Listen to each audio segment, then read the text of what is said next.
Hello YouTube and welcome back to the channel here today. Today we're going to be watching another couple of episodes of the Apothecary Diaries, and we're pretty happy to be here doing just that. Here on this Wednesday morning, of course, as my internet just inexplicably goes out. I need that. I need my internet, please.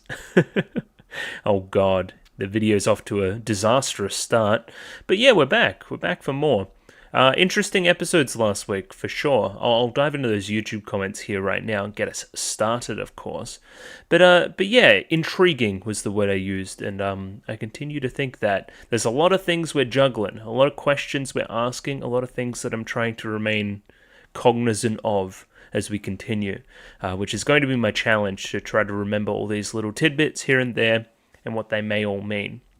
Either way, I've got the YouTube comments here to jog my memory, starting here with Kelvin's comment about Mau Mau's age. So she was 17 at the start of the show, apparently, which means she could be anywhere from 17, most of 17, into 18 in 9 months. So, does that make sense to anybody? I don't know, it's still weird vibes. I don't know, like, her being 19, her being 17, whatever, it's still obviously young, either way.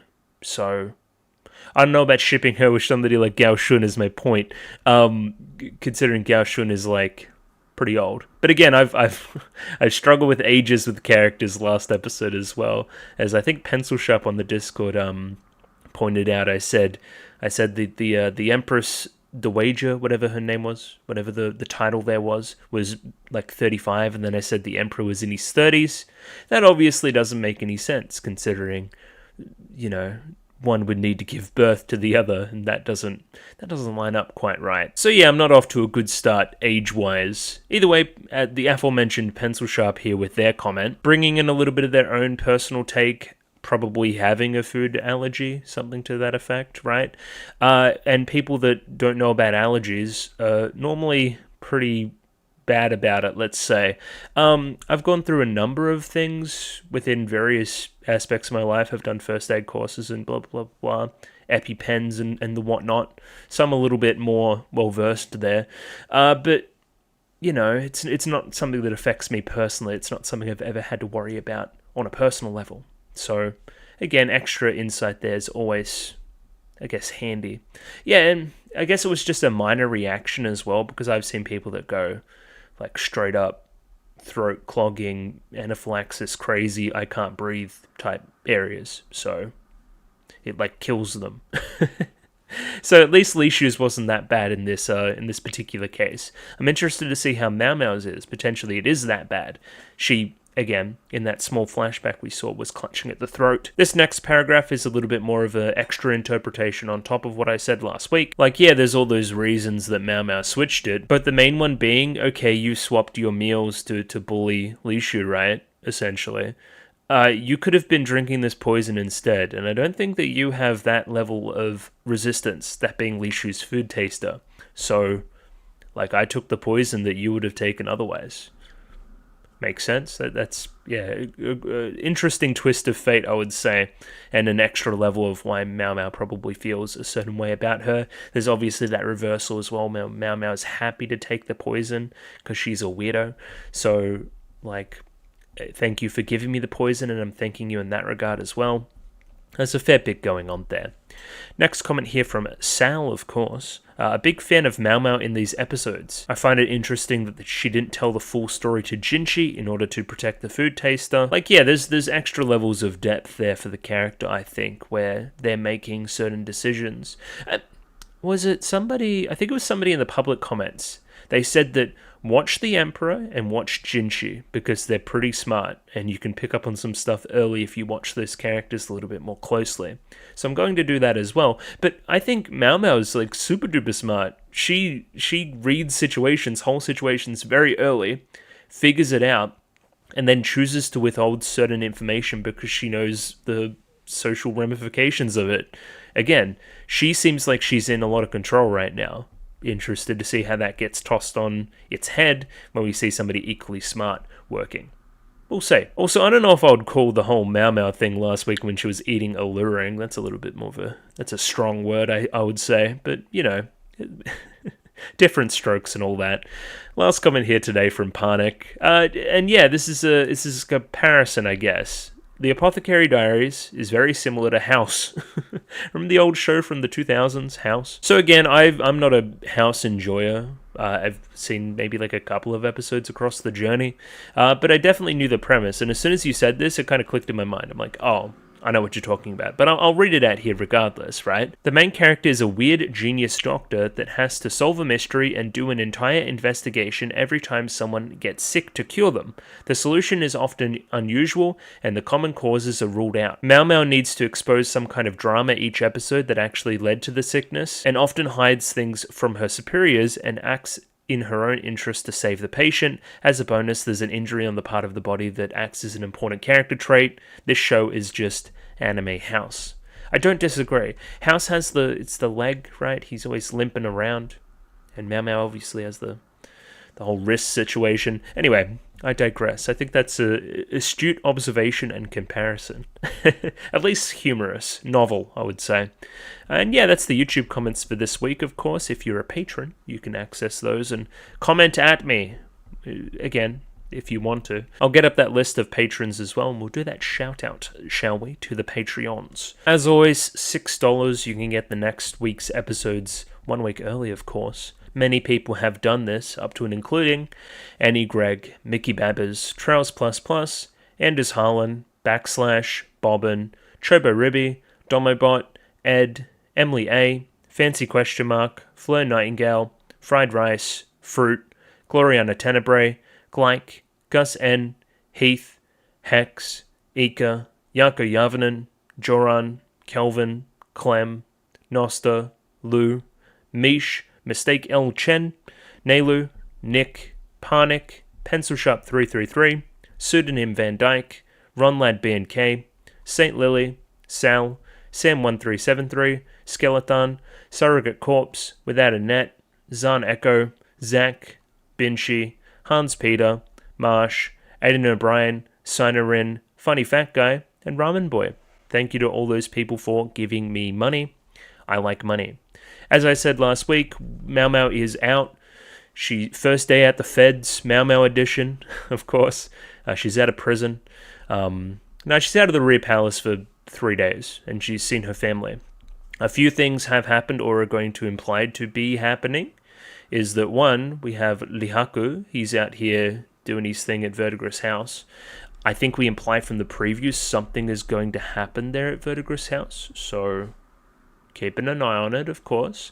There's also the last comment from the father, which implies that there's some kind of history within his family or personally between, them and the rear palace itself. It's a weird twist of fate that Mao Mao is now there as well. I'm guessing this has something to do with the mother, if I was to guess, considering that the rear palace specifically, men, and I'm assuming he's not a eunuch, the father, are not allowed. So anything? I think that's something. I don't know. We'll see. That as well, we also have the other thing trickling away in the background. Whoever's targeting these consorts, somebody targeted Lishu with the poisoning, of course, as we learnt last week. Does it have something to do with the burn marks on the arms and the coloured tablets, coloured wooden tablets in the fire and whatever's going on there? I don't know. But these are the things we need to start thinking about. Emperor's brother. Think about that as well. So yeah, looking forward to thinking about all that very, very soon. I'm going to do very similar here and do both episodes here back to back and return tomorrow, of course, because I need to work for my money, which is sad, but shit happens, I guess. Yeah, I don't know. Discord, subscribe, like the damn video, all that kind of stuff. All right. I'm going to bring the episode up now. Episode 8 of the Apothecary Diaries, coming right up. Every single week, I'm shocked and amazed when I see 22 minutes and 50 seconds on the next video in the Apothecary Diaries. Always the consistency. I love it. I love it from you guys, of course. Especially in comparison to some other stuff which balloons wildly in length. Dungeon Meshi, Monogatari, they all change all the time. It's freaking me out. Either way, picture-in-picture in the description below if you need it.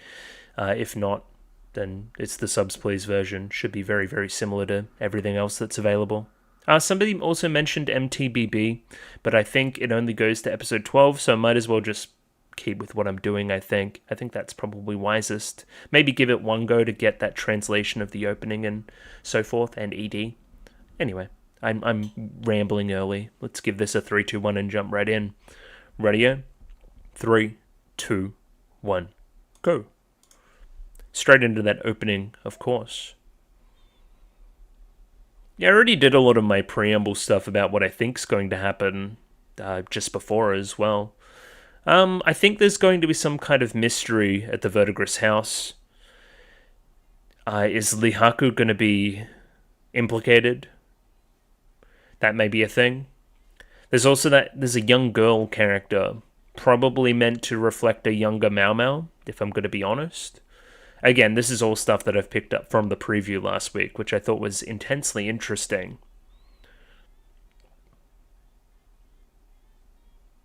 Again, when you have a character returning home, returning to their origins, of course you're going to reflect them back at them. How have you changed? How have you changed from this into potentially this?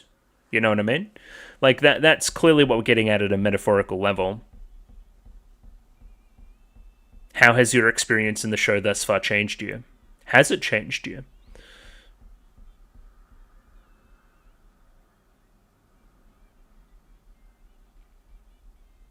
There's also a lot of mystery going on still around her origins and what's going on there. Remember that small little dream sequence with the father last week? We could expand upon that a little bit too. I would not be surprised. Young Jinshi. Flower. Spotted flower. Got no idea what it is at all. Wheat stalks. Okay. Where's Daddy-O? Where is Bro?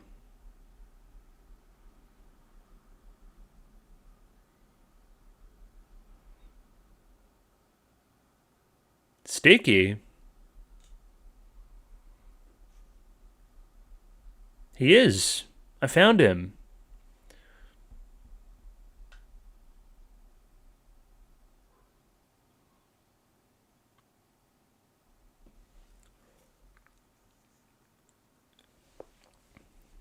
Yeah, what's the alternative there? Buying herbs from someone else?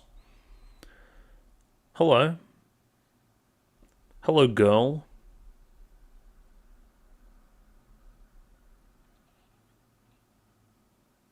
Okay.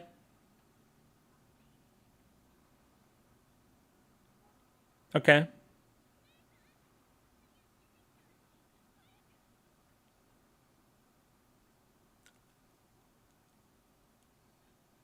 I see. Is this, This is a different brothel, I think. Oh! Ponytail mode, let's go. I think Bro's fucking dead.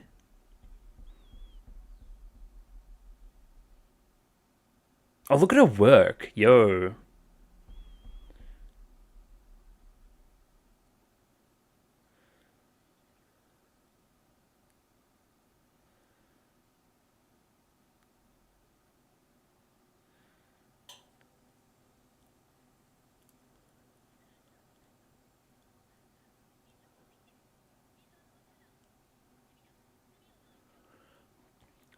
Charcoal?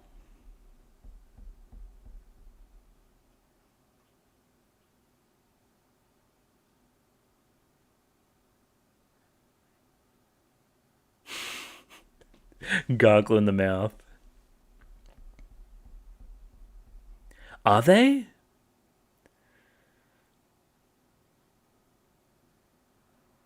Of course. How do you get rid of it? Just like water it down, I guess. Get a bunch of buckets. Okay, well, what was the poisoning then? Okay.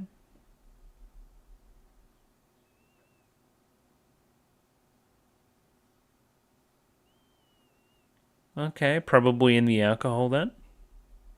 Ooh. Episode title. Could be in what you smoked as well.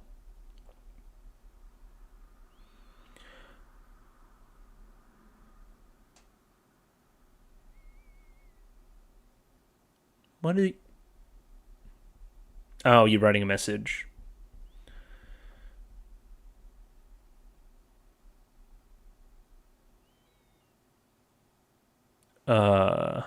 She did it. Oh my god. I figured it out already.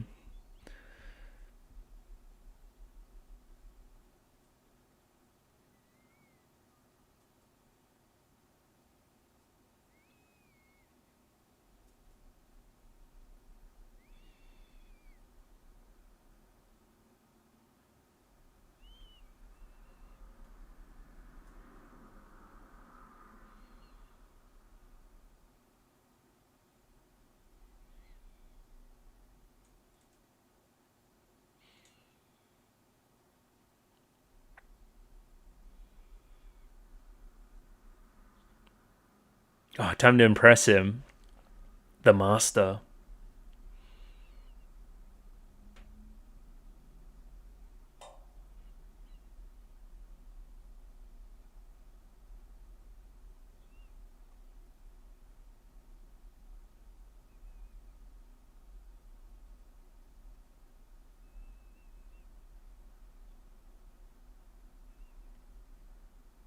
Okay.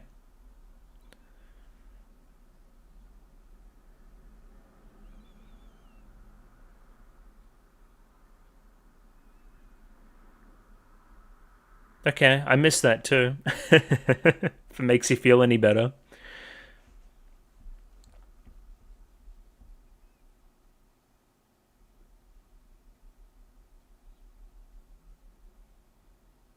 Okay.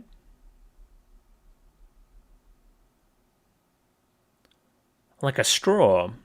Okay. Yeah. The episode's called Wheat Stalks. That's all I'm thinking about.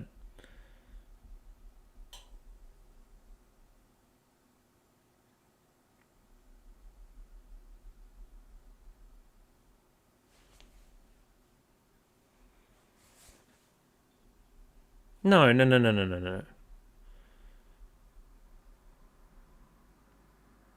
But you... No. I don't think that's correct. Think about her response when she woke up.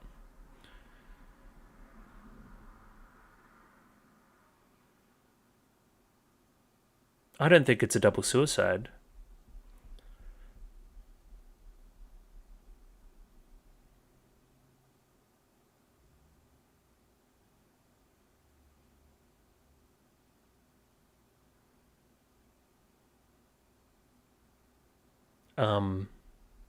What is this music, too?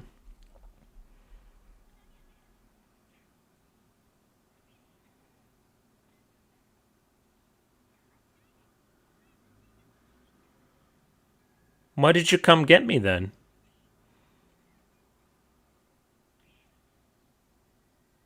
Mau Mau headbutt. You headbutt that little girl. That looks like a fucking hurt. Holy shit.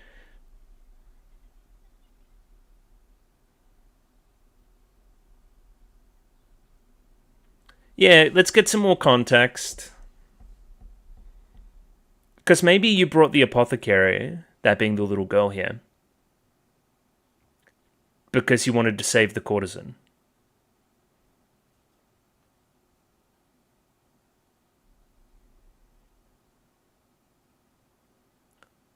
Okay, bit of a piece of shit.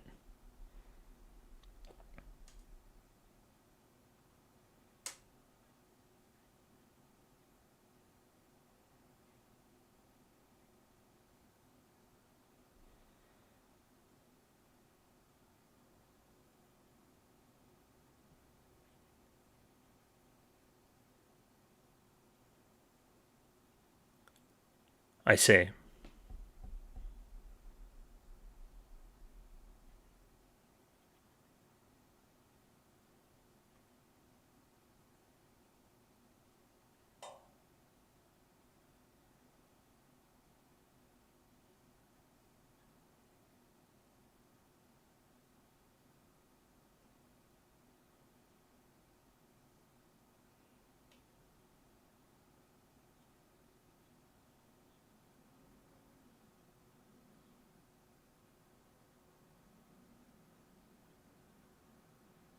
It is unfair.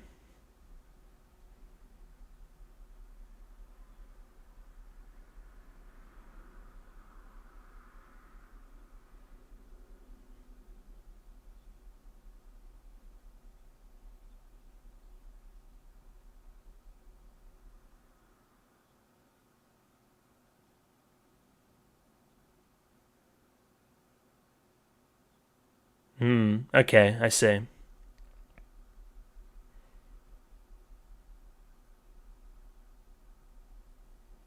I'm very surprised that all got solved very quickly.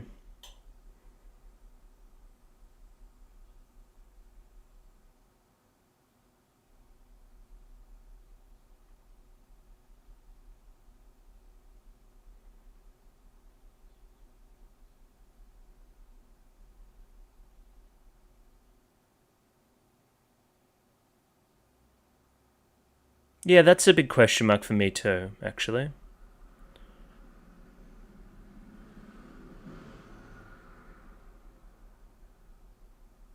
Tell me, I want to know.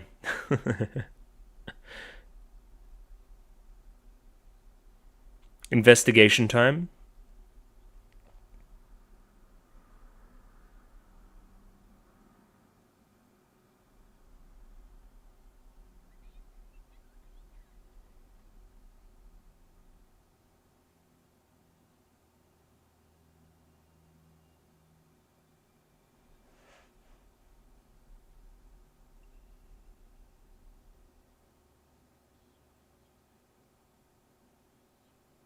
I thought it was too.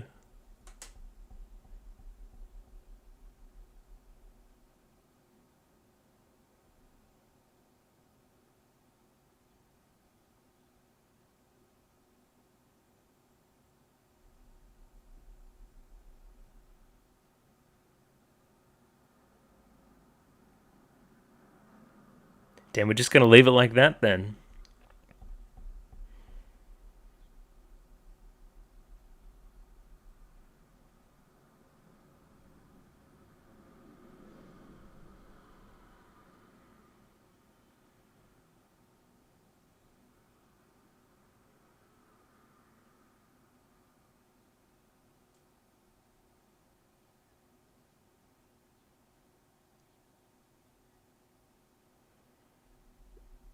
Uh huh.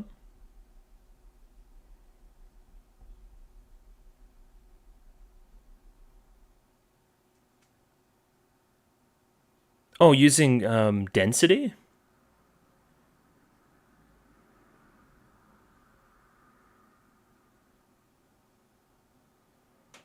as a parlor trick. This guy's a fucking idiot. Alright, if it's that obvious, then, like, I think he deserves to die. Well, he deserves to die regardless, because look at him.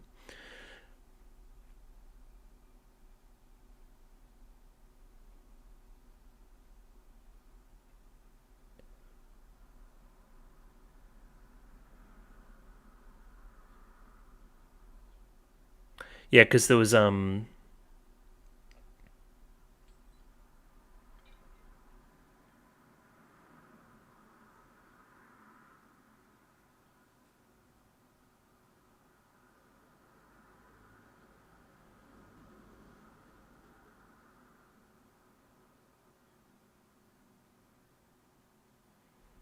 fair enough.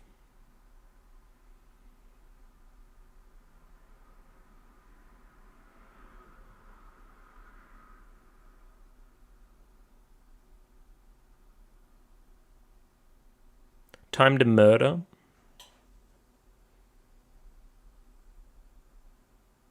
Really held there for a long time. I didn't mind, I thought the shot was quite good.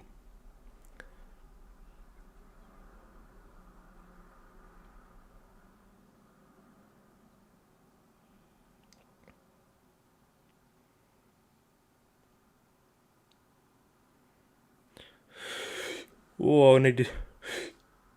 Oh, saved. Maybe? Okay, we're fine.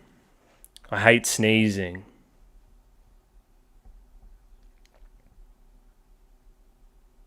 Mm-hmm. I'm gonna need to reread that. I was too busy sneezing.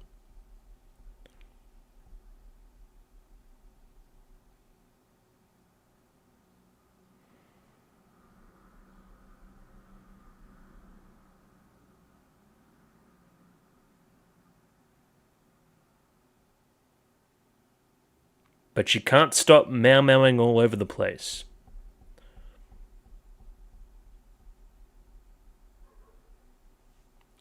They're doing the thing, chat room. They're saying what I said.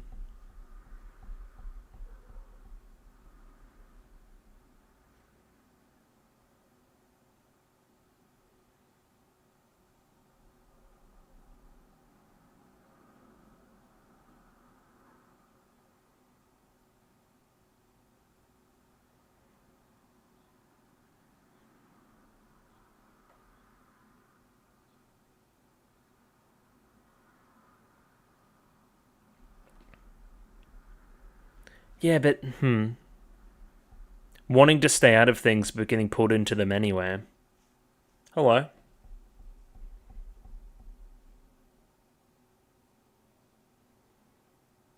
I have to. Yeah. They will come and get me.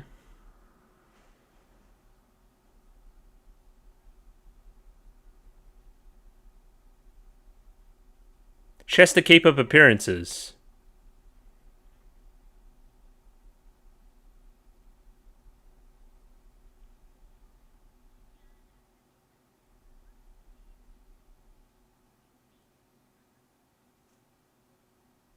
Sure.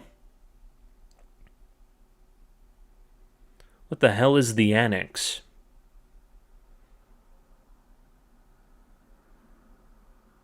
Explain.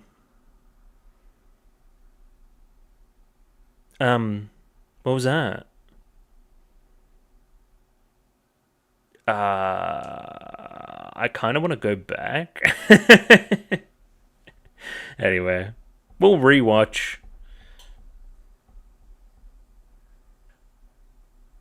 Big muscly arms, you reckon?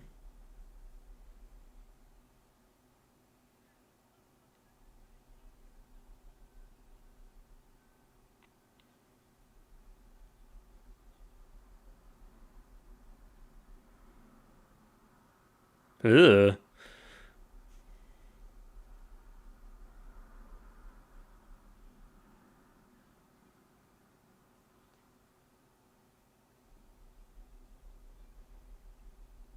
Ha ha ha ha ha. What?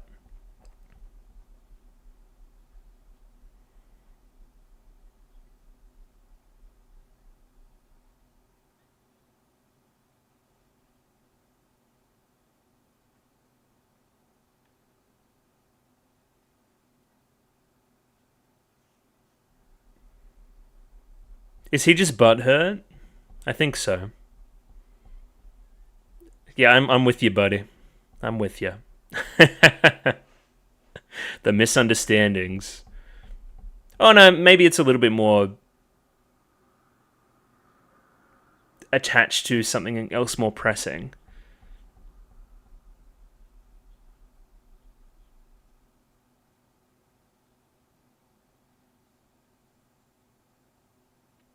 No, it's this.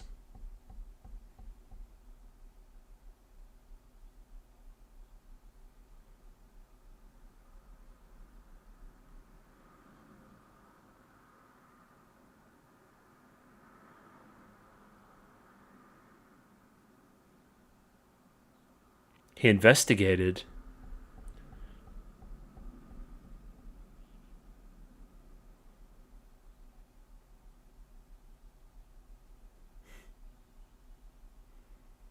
No, the social side of it. The implication.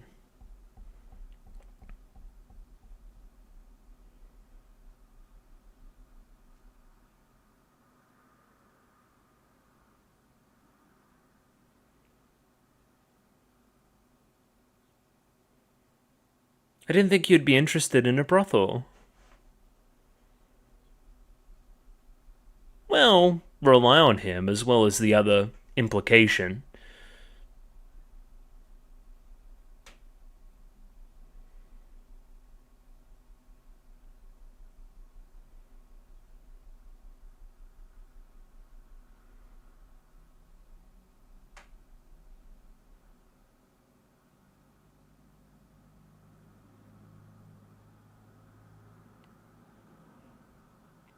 Ha ha ha ha ha. Stop.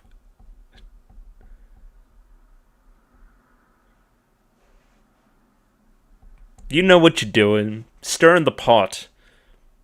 Not the cup. What did the cup do?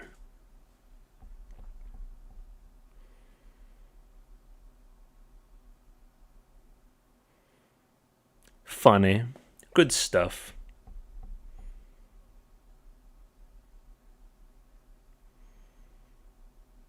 He's fucking dead? Somebody help.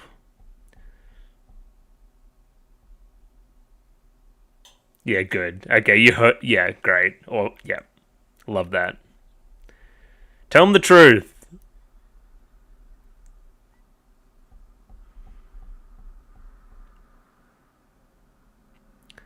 We respect a good troll.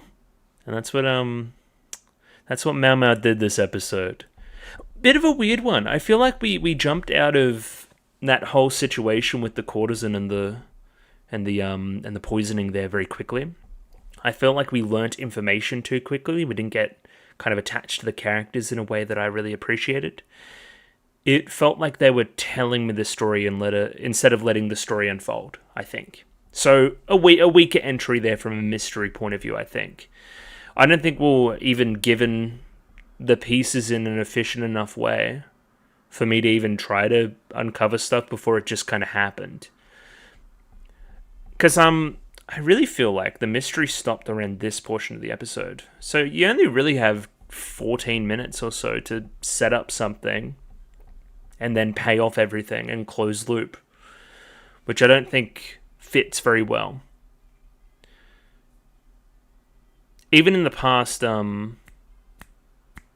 like with maybe like Lady Fuyo's mystery and that kind of thing, at least we're given that lead in the previous episode, so we kind of knew what it was about, and then we're straight into it. And then by the very end of the episode, it pays off in a bit more of a satisfying way. I did like the joke at the end. I liked the stuff with Jinshi. And obviously there's some stuff I missed in that episode, which I need to go back to, which I will do so tomorrow. But yeah, we'll see what happens next time as well. Seems like we're going a little bit more serious and straightforward.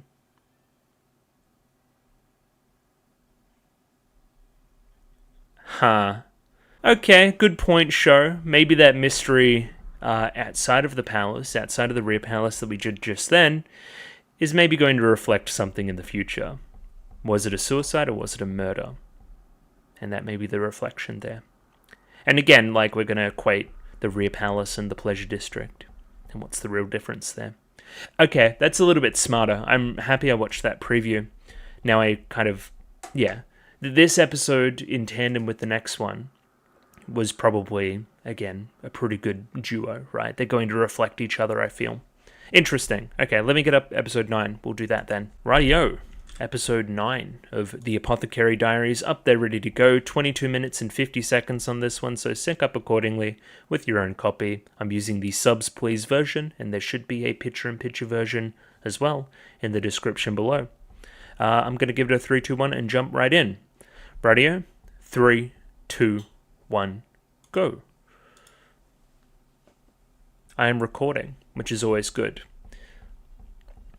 Yeah, I won't go as far as to say that preview saved last episode. I don't think it's quite that dramatic, but it indicated a little bit more its importance and what it's trying to say, I think.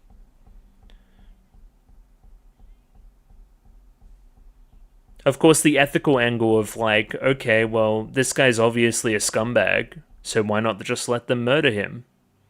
Like the, what's the doctor thing? Hippocratic Oath. Like, you have to try to save lives, no matter what. Devotion to saving life and good health and whatever else. Well, obviously it's like, hey, this guy sucks. He probably should die. But, you know.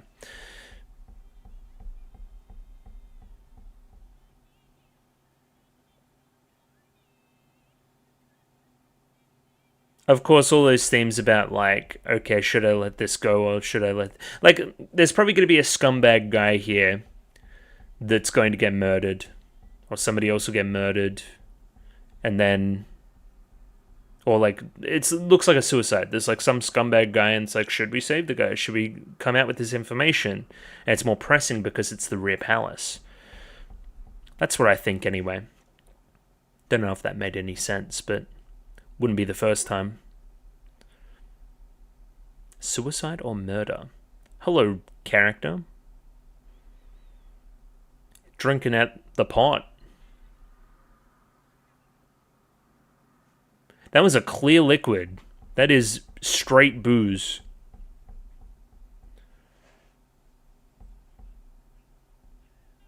Yeah, what a fucking idiot. Okay. You just put a bunch of cotton buds in that.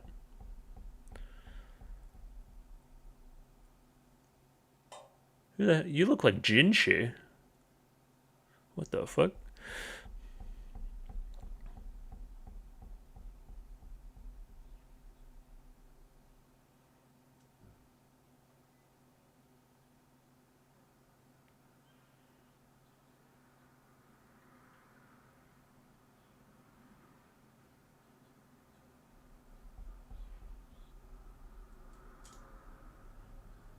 The one known as Jinshi, you reckon?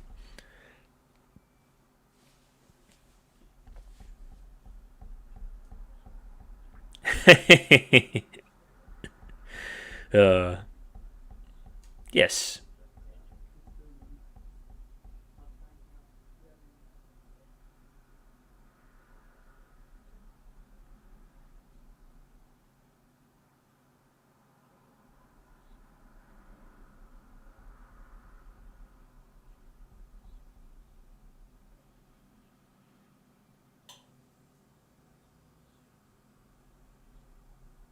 Funny.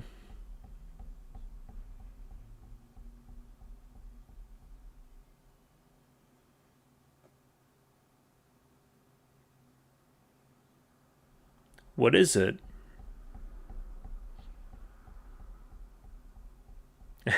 They should try to be more slick, maybe? What is Jinshi's job again? I don't know. He's kind of jobless, if I'm honest.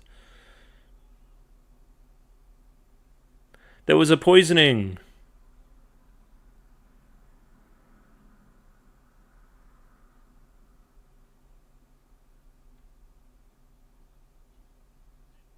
Konen dono.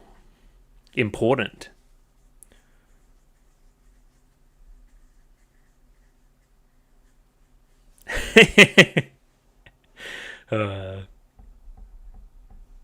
It was pretty callous. Everybody else feels for him, though. I don't know.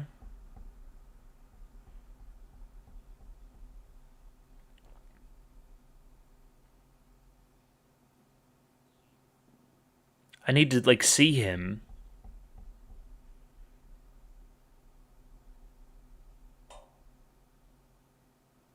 Yeah. I agree. Absolutely. He was on the hard stuff, too.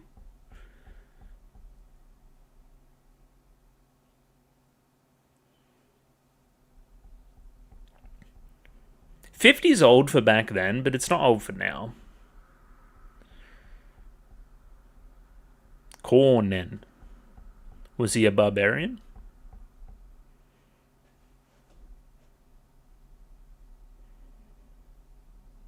Okay.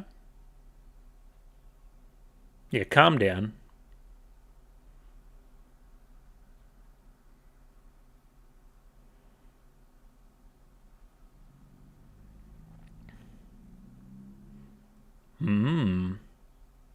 It is coincidental, isn't it?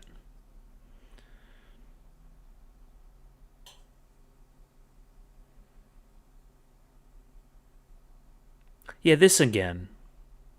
Childish.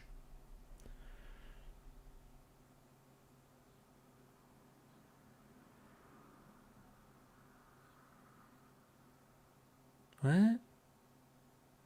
It's terrible. So maybe it wasn't the hard stuff. He was a vodka cruiser kind of guy. Fair enough.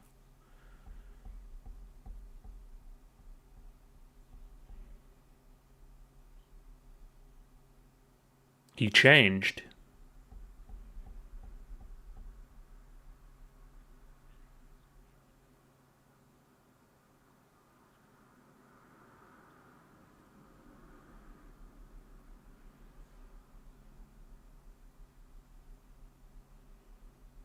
Ooh. Ooh. Yo.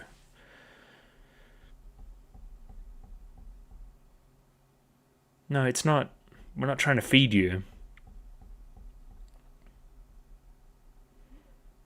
You can still see remnants. Probably. So don't drink on the job. Okay, serious. Serious mode.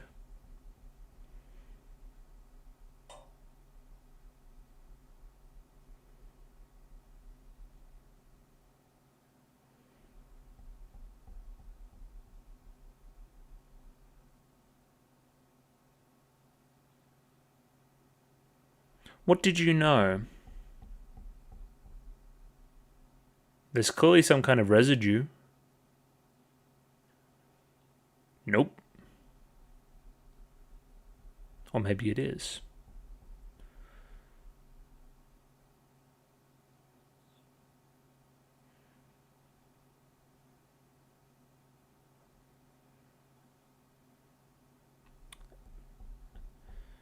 Yeah.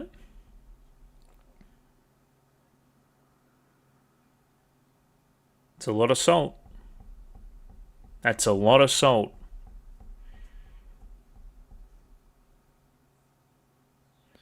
Do you drink so much salt?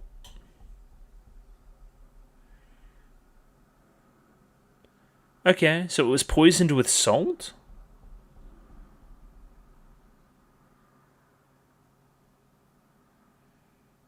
What?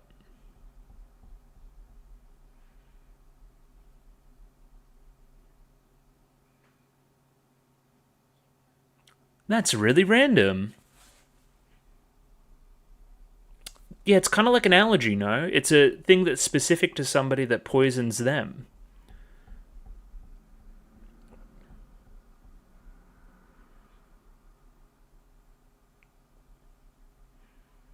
Yeah. Hence why he's drowning his sorrows and so forth.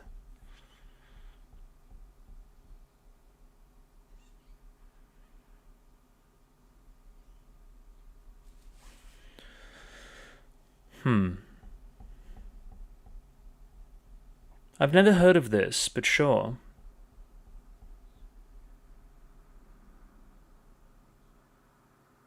How do you lose the taste of salt completely? That's crazy.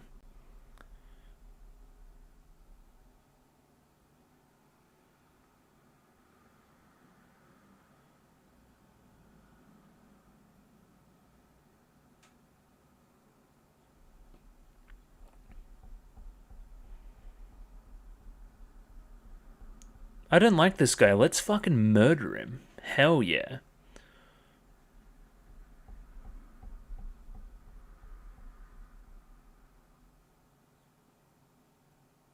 Yeah, I want to watch that opening scene again now.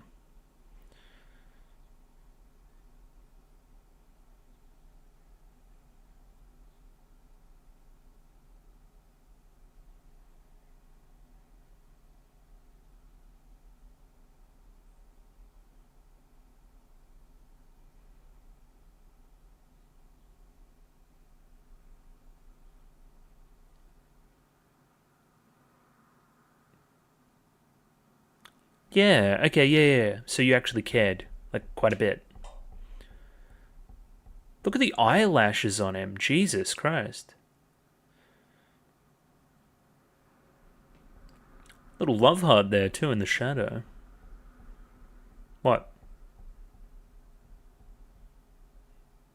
What is it?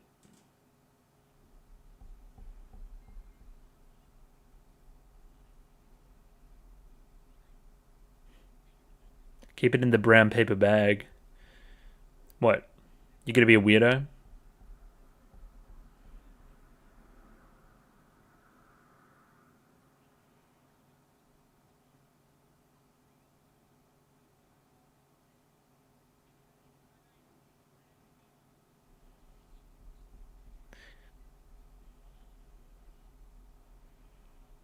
What?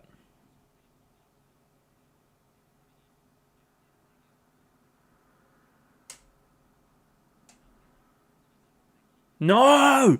No!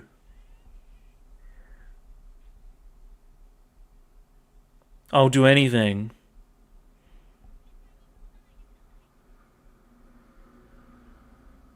I like getting on the piss too much.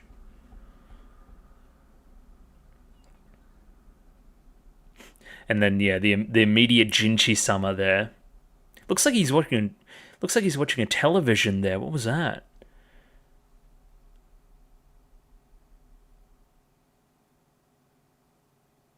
What is this? Dream?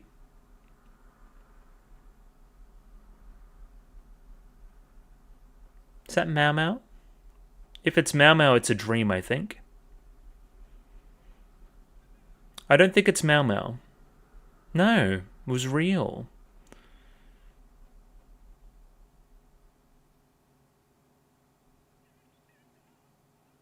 Aren't you a doctor? How can you be scared of a body? Yeah, she dead as hell.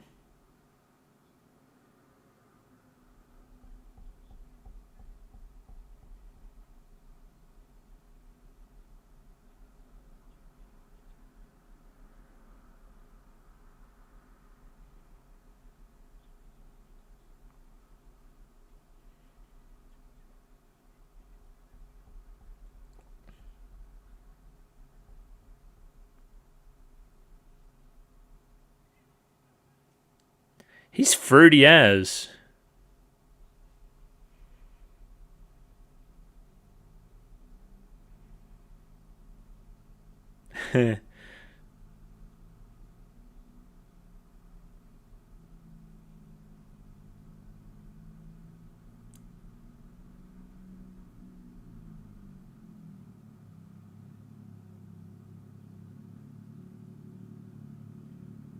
Hardy ha. Okay, so yeah, you know what Mau Mau would do. I think it's more just a good idea when investigating, right? Somebody's fucking driving a tank outside.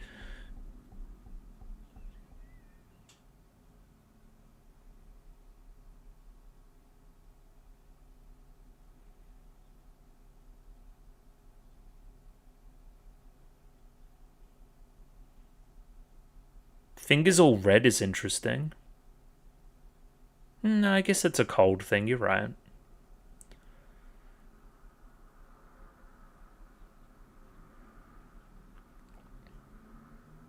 How'd she end up in the drink then?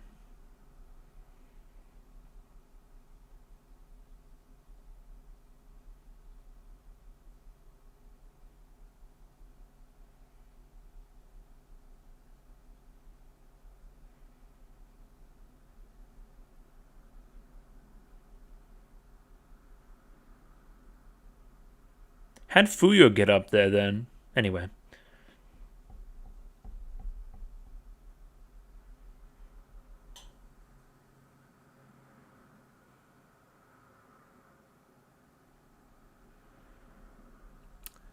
I'm happy we're bringing it up.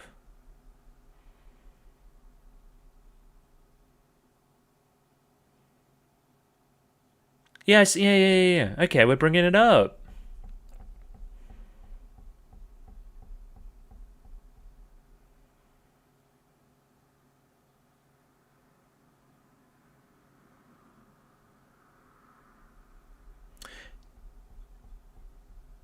Yeah, okay. With foot bindings, it makes it difficult, I would say.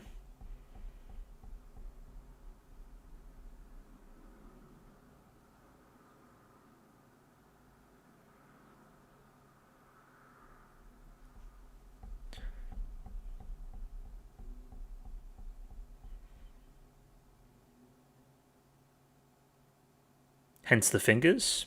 Yeah. I thought it was maybe like a cold thing, but no.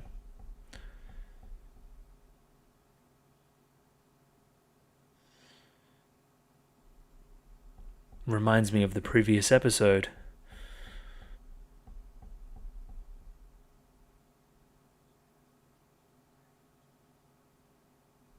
That's nice. Me too, probably. Maybe for different reasons.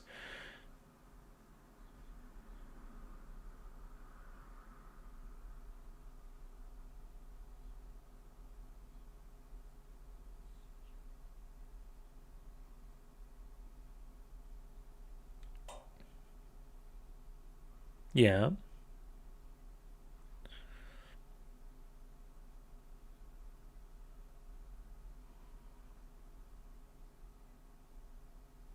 I see.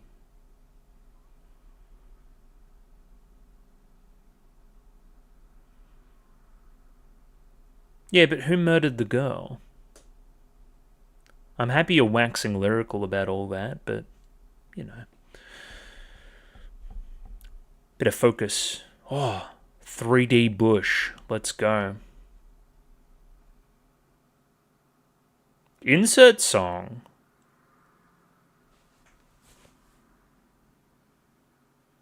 Alright, we're gonna need to break this down a little bit more, aren't we?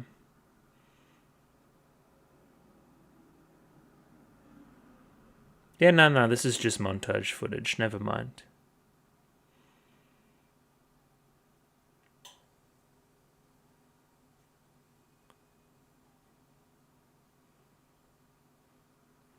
Sounds like near, and that's a compliment. Love the arrangement.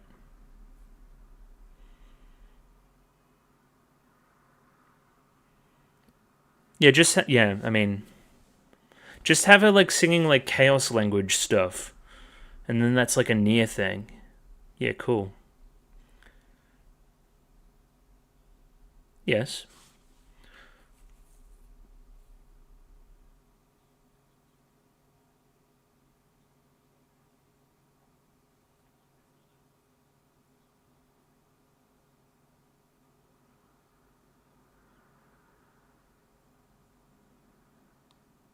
I don't think he ever could.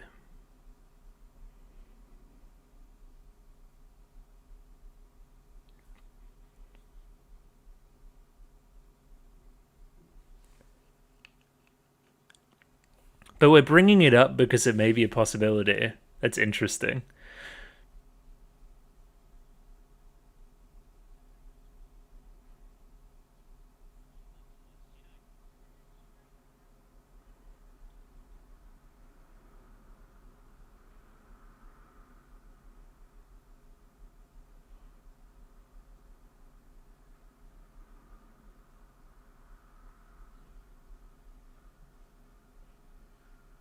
Yeah, but did she jump off the wall? Or maybe that's the point. That we leave it a little bit up to interpretation.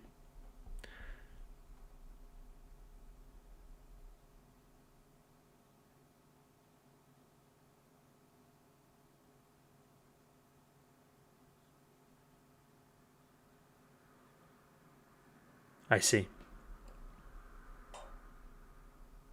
Okay. Weird.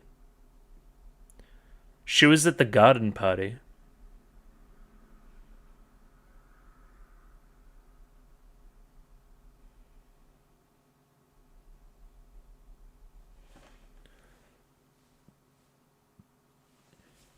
Whom? Okay. Yo. Didn't I call her evil? I remember doing that. I think I'm gonna take a W here. I looked at her immediately and said that she did it.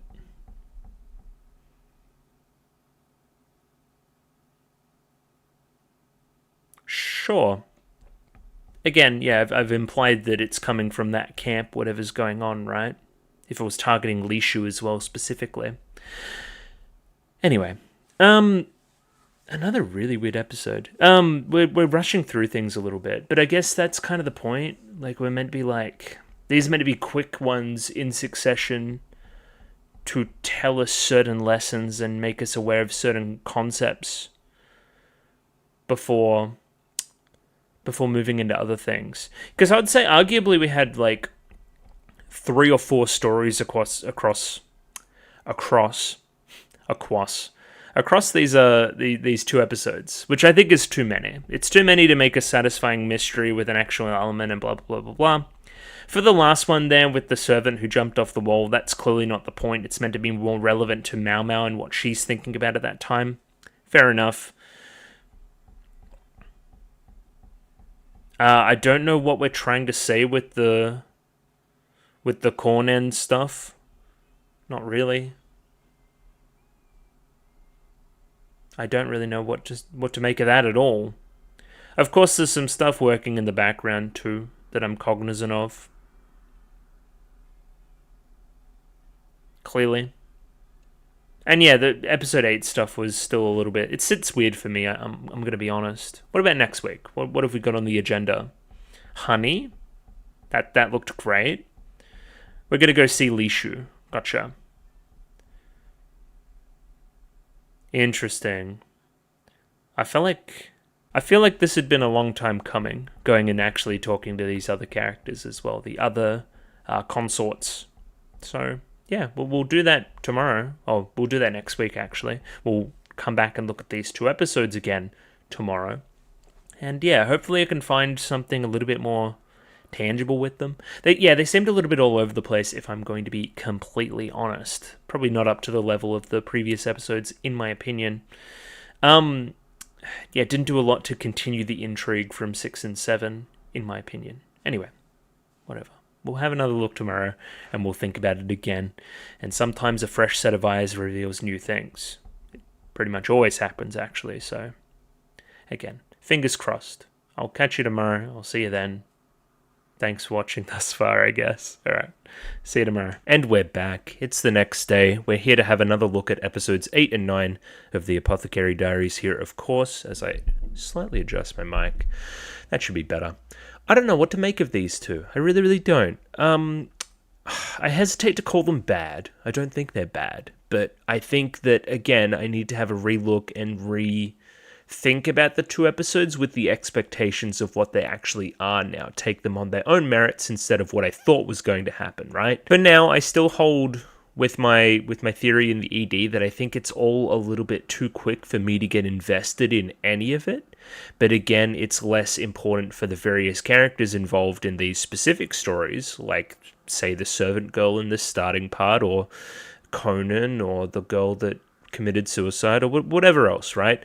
It's not about them, it's about how the main characters are reacting to that information and what they learn from it and how that informs them. So I think if we re-look at the episode from that perspective, especially what we're trying to say in the second episode about the difference between suicide and murder and what the difference there really is.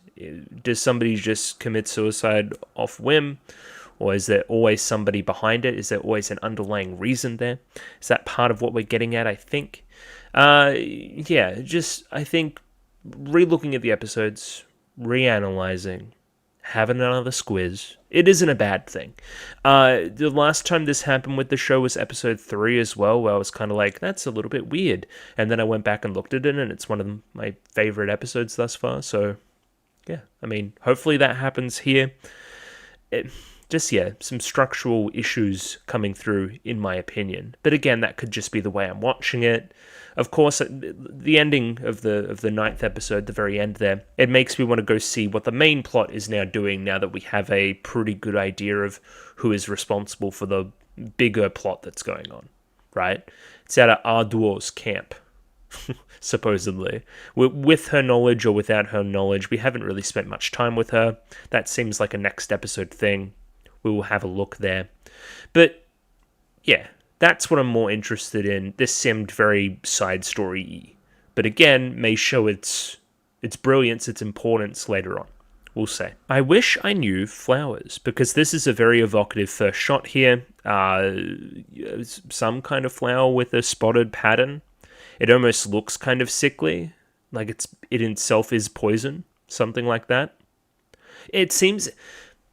It looks like something that if you touched it or ingested it, it would be poison. That's what my, Neanderthal brain is telling me. Don't touch this. That's what I would think, right? I really like this opening scene. It's something that I'm sure everybody can relate to, but kind of swapped, right? So when you wake up in your own room, like I'm in my own room now, you feel pretty comfortable. You're like, oh yeah, this is where I normally am. But when you wake up somewhere and you don't remember where you are initially, it's easy to feel disoriented. Now, the switch here is that Mau Mau has been away from home so long that she feels disoriented in her own home, which is a, fun little twist. It, one, shows how long she's been away and how she's disassociated from her own home in a way, and two, maybe she's become a little bit more familiar with her surrounds in the rear palace than she wants to admit. I don't know. One of the things in this segment of the episode is that Mau Mau really wants a bath. She's got really sticky hair, and it's something that she's seeking to do. However, the plot will interrupt her taking a bath. I also like the dad here. He's just doing apothecary stuff. He's doing his normal routines, even when Mau Mau's here for a short period of time. He's so set in his ways, you know what I mean? I'm interested about the father. It seems like he cares about Mau Mau quite a bit, but again, just wants to do his part. Commit himself, blah, blah, blah, blah, blah, that kind of stuff. Again, I think the relation to Mau Mau's mother would be something that I would want to look into, I think. Now, it's pretty simple stuff, but I really like the editing here from Mau Mau talking to herself to the snap cut to knocking on the door, right? It really shows how surprising it is for us, the audience, and Mau Mau, right? We're put into her shoes. This is a, loud noise interrupting the calm, and that's exactly what it is for us as well. The plot is here. There's some simple stuff very early here, like this look from Mau Mau upon being pulled along towards the plot. It's like, that was very weird. It's almost like she had a surprised expression upon seeing Mau Mau there. She was meant to bring the apothecary, and this is an apothecary, so let's bring her along. So now, knowing what we know about the situation, a lot of this is very interesting to me, and I need to rewatch, because it's like, okay, you guys clearly don't like the guy, right? You guys want him dead. Well, a lot of you specifically do, little girl behind my camera. Because he's a shitty customer, shitty bloke. Fair enough. Kill him with hammers. But more to the point, why even bring an apothecary? Why not just let it sit as it is? Is it because there's so much suspicion around, there's already been an attempt on his life from this place, that it would be like, that's suspicious, and then they would get the whole establishment in trouble, I guess. There's a power dynamic there that they have to play within, much within the show itself and its themes and so forth. You know what I mean? The power dynamic between men and women is pretty pronounced, let's say. Maybe they're accounting for that. That's what I would think. Because, if not, again, and I'll remove my camera here briefly, your actions wouldn't make any sense. Why would you even bring somebody? But you need to bring somebody. You brought an apothecary instead of a doctor, hoping that they would be one rung down and be worse at their job. Is that the implication? Anyway, I need to rewatch, obviously. Mau Mau quickly into action mode there, slaps herself in the face and ties her hair up into a ponytail to stop the hair getting in the way. Yeah, I like how she's very relaxed. It's like she's on holiday, and then it's like, oh shit, back in, need to do my job. That kind of vibe. I think it's pretty cool. More of this procedural stuff would be a nice change for the show as well. I really like there's a wrapping around her fingers as she touches the pulse on the neck as well as inside the mouth, just to check a couple of things before going straight for essentially CPR, trying to push on the almost solar plexus, try to get a reaction out of the stomach, try to get him to throw up. Have to put a lot of force there to make that happen, though. Specifically here, Mau Mau's CPR is better than the other ladies. I mean, we get taught to do CPR a lot in Australia. I don't know if it's the same everywhere else, but to the beat of Staying Alive by the Bee Gees. Everyone always says that. Another specific procedural detail here that I like, which we explain later, is no water, we need charcoal. Water would mix in the stomach and potentially make the poison, I guess, easier to ingest in some ways. Does that make any sense? Easier to, come into the body, where the stomach itself would do pretty good stuff if left to its own devices, right? Now that the situation is stabilized, we have Mau Mau going into detective mode, right? So we see spilt alcohol, tobacco, shit everywhere, broken glass, and wheat stalks. That's a little bit weird. I wonder why the wheat stalks are here. Until we see somebody using one later on and we see what its purpose is, then we start to figure some stuff out. The charcoal itself wasn't for any medicinal purpose as well. It was bring charcoal so I can write a message to bring my father here as well. He would know a little bit more than me. It's nice to have a team member here that knows what they're doing. Somebody to further stabilize the situation. And yeah, as we see here, you give us the shifty eyes. It's almost like you didn't want her to make the decisions that she's making, which are too good, which will keep the guy alive that we want dead. Also, the charcoal is used in a treatment. I forgot that. Anyway, whatever. Now, this scene here threw me. So we have, you were the courtesan in question, right? And you immediately ask, is he okay? Is he alive? And I'm like, okay, you're showing concern for him. There may be more to this than we see, right? There may be an actual relationship here. This might have been a genuine, mistake or, double suicide, that kind of thing, right? No, you're asking how he is because you want him fucking dead. You essentially murdered him. I think that scene is pretty... look at that line of dialogue. He's safe. He had the medicine too. It's like you would want her to know that he's safe. I think it's pretty purposefully misguiding, right? You wouldn't use this kind of language if the both of you know that you want him dead, He's safe. He had the medicine too. You would say, you would show some disappointment in him being safe.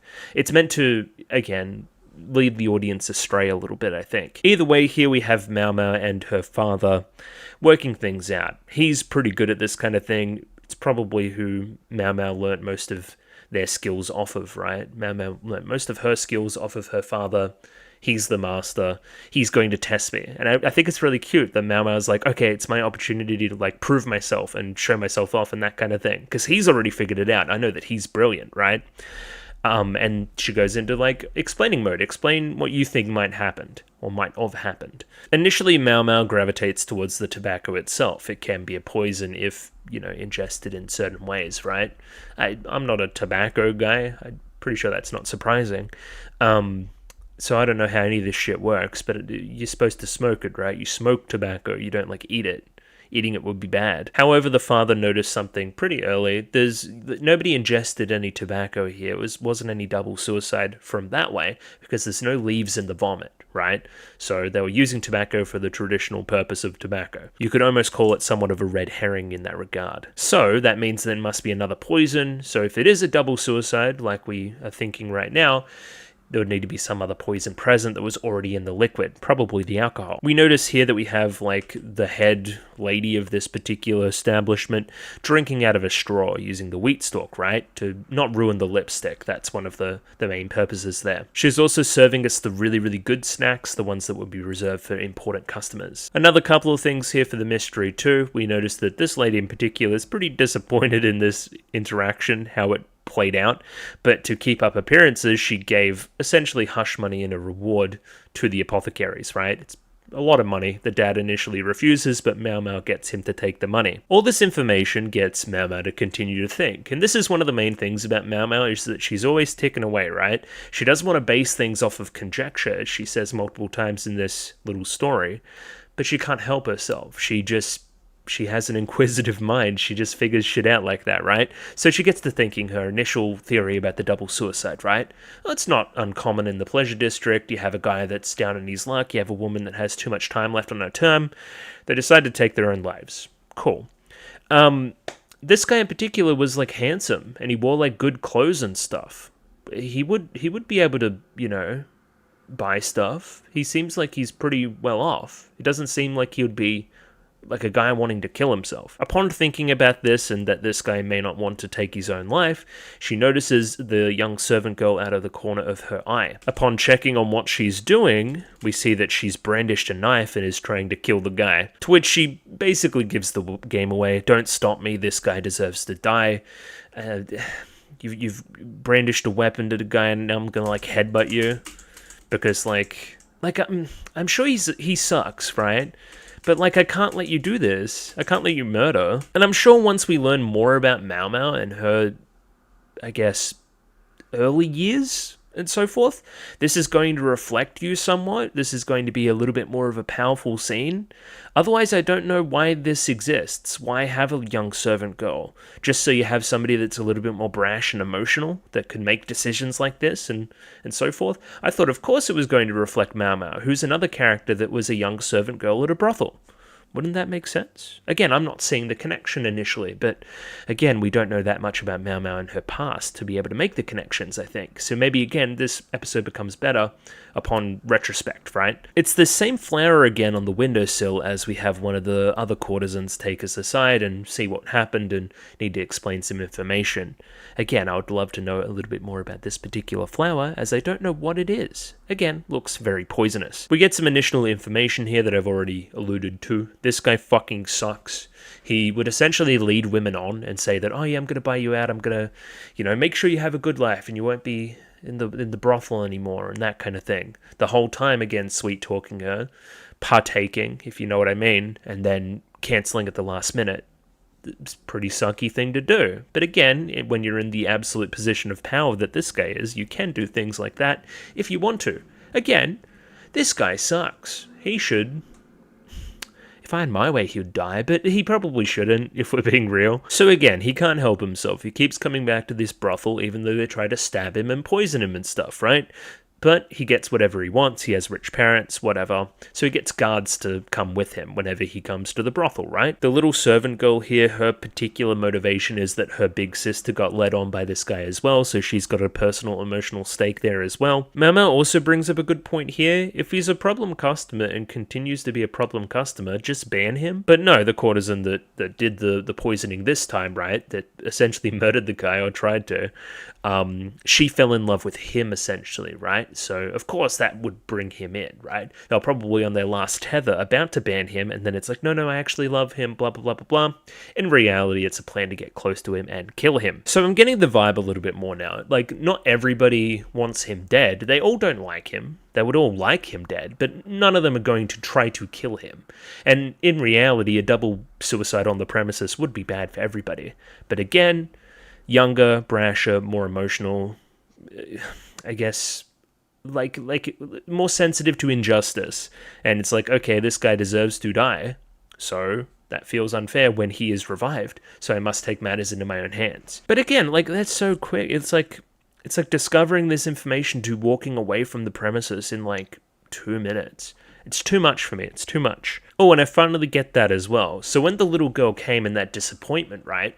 It's the disappointment that somebody else was here. She probably did some scouting, knows that dad's normally away at that time, would be banging on the door. Everyone would notice her banging on the door. The dad wouldn't hear. Oh no, it was no use. I didn't go to a doctor, which would have been more logical. I went to the apothecary, who was away. It's more believable evidence that this wasn't a murder, that it was actually a double suicide, and that the female courtesan just happened to survive the double suicide. And then again, inadvertently brought into the situation, now we get, good snacks and hush money and that kind of thing, because again, we're smart. If we figure it out, then they're toast. Now again, to be critical, I don't think that this particular solution for what's going on is that poignant. They essentially used a straw to make one party only drink the good drink, and then the guy drink from the cup because he doesn't have lipstick on. Why would he need a straw? And then he drinks the poison, or at least a higher dilution of the poison, gives him a lower chance of survival, right? The way they did this is through the weak stalks that were on the scene already, and we discover this based on a bunch of evidence around the place, right? Cool. This needs to tie into something a little bit more emotional for me to get it. This in itself is more just like the scientific solution. What is the emotional, I guess, payoff of any of this, right? I guess it's that you figured out that it was actually a murder and not a double suicide, and that makes you, rethink the situation somewhat and the lengths that people will go to escape the bounds that are on them in society and so forth. I just don't think that's strong enough, especially strong enough for the characters that actually matter. I don't see you getting much from this, personally.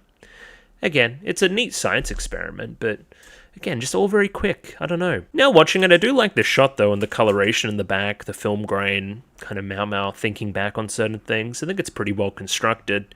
Maybe I was too brash. I do like this moment. So Mau figures all this stuff out and then goes over to the water and starts like fretting around, looking really stressed and that kind of thing, right? It almost alludes that she wants to present justice, right? That she wants justice to be served.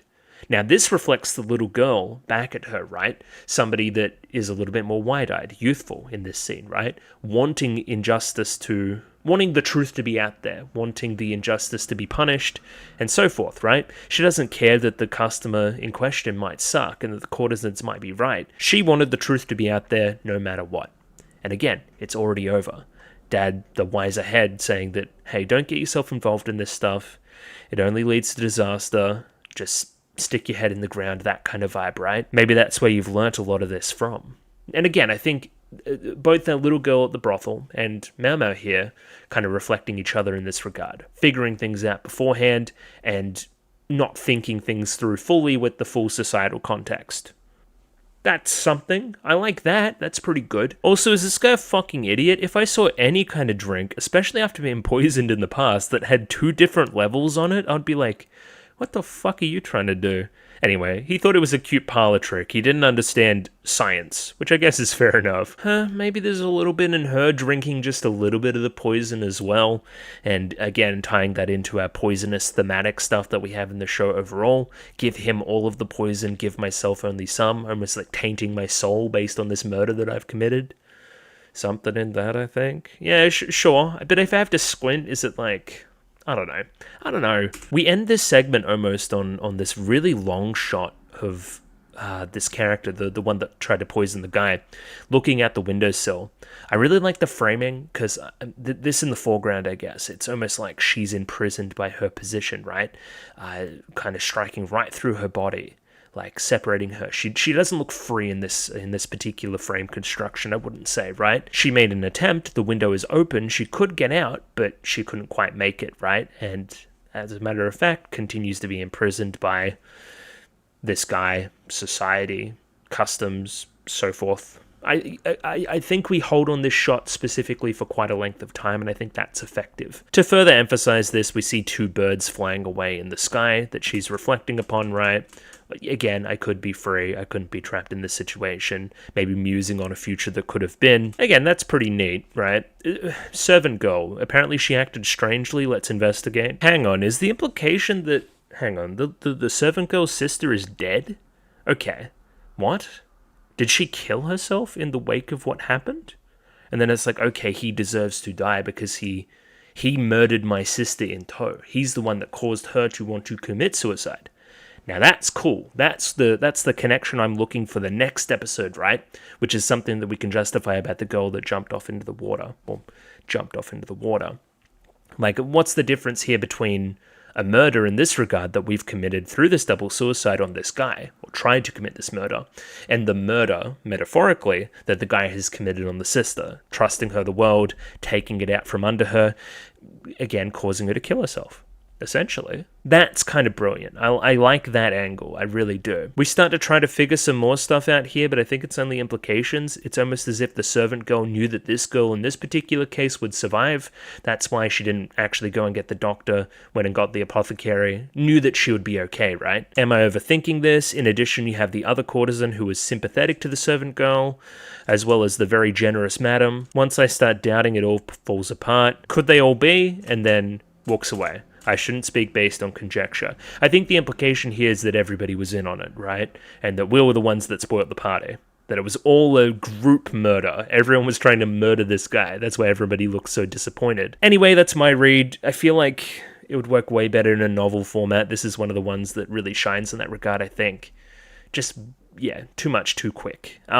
We end the segment here with Mau musing on, I guess, the similarities between the Pleasure District and the Rear Palace, something which I've talked about a number of times already.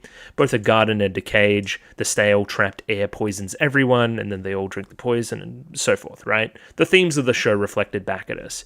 I really like this shot, though. The blur in the background, everything becoming a blur. like these two realities of mine becoming one almost. Of course, symbolically bathing herself of the poison. Okay, this whole thing, it's reminding me of how poisonous this all is, right? This kind of group plot to murder this one rich patron of the house, right? Of the brothel. Like, okay, that's pretty poisonous. I must wash myself clean of this and walk off into the rear palace. But again, I'm treading myself back into the same poison, the same similar plots, poisonings and power struggles and revenge and everything is going on in the rear palace, just on a way larger scale. Is this almost applicable to everywhere? Is this part of human nature in a way? Yeah, there's something in that. I really like the symbolic bathing here. Maybe a further reflection here as well. We have Meimei Nechan, right? So that would be the bigger sister type character to Mao Mao's servant girl, right? Reflecting the kind of scenario we just saw back at us. And again, no coincidence that they're both in the bath. They're both cleansing themselves of this atmosphere and so forth, right? They're being really honest and open with each other. Again, if this is the relationship that existed between, again, the servant girl and her sister, real or not, then it would be understandable that we would make these decisions. You seem really nice, we seem really close.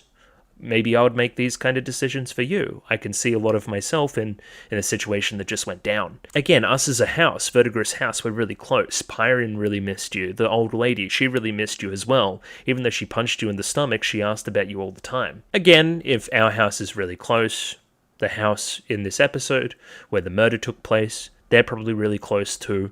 Can we imagine us as a house doing something like that? Probably. We're not so different, you and I. Here we mentioned that Mao Mao should visit the annex. Now let's have a little bit of a read here and see if we can figure out what's going on. She says that she'll go later. She went later.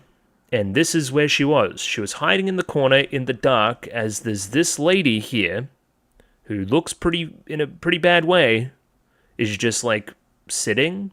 Now an annex... Let me Google annex. Hang on. I'm pretty sure it's just a generic term. Yeah, it's just an attachment to something larger. Maybe an attachment to a medical facility, a room off to the side, maybe an attachment to Verdigris house. But yeah, who the hell is that in the bed? Why do we not speak with her? Can we speak with her? And then, like, it's almost like obligation. It's the last place I want to go. But then I go visit and just kind of sit and stare at the wall and curl up in the corner.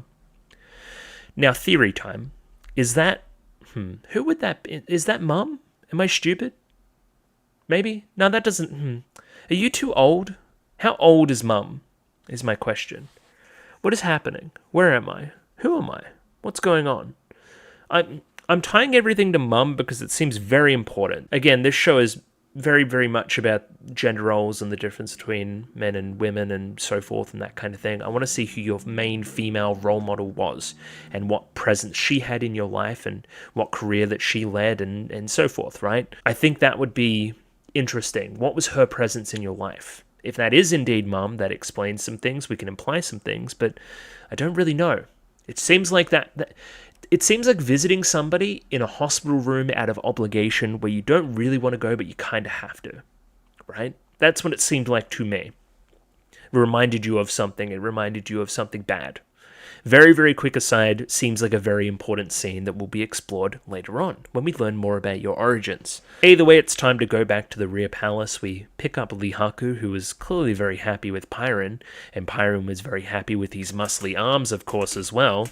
Look at him, he loves it. Before we leave, we have the old lady reminding us that we must bring more customers and pay her money and so forth on the kind of... on using Pyrin for so long, right? On using Pyrin extensively, you must pay me money now. We end the episode here, which is pretty close to the end, with essentially an extended joke. We have Jinji here who misunderstands the situation.